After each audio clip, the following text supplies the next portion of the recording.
నాకు భవిష్యత్తులో భవిష్యత్ అంటే ఏంటి? ఇప్పుడు ప్రస్తుతం ఉన్నది కలియుగమే కదా. మళ్ళీ ఉత్తర జన్మ తీసుకున్నప్పుడు నాకు జన్మము వచ్చినప్పుడు నాకేం కావాలి?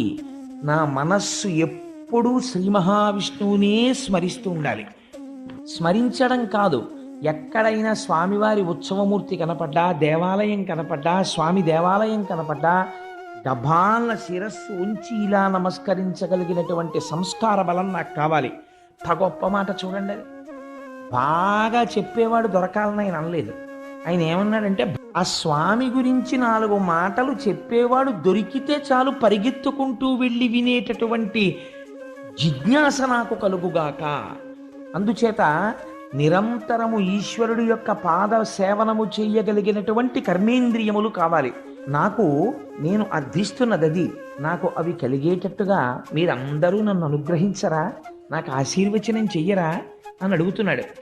అడుగుతున్న సమయంలో ఎక్కడ ప్రాయోపవేశం చేశాడు?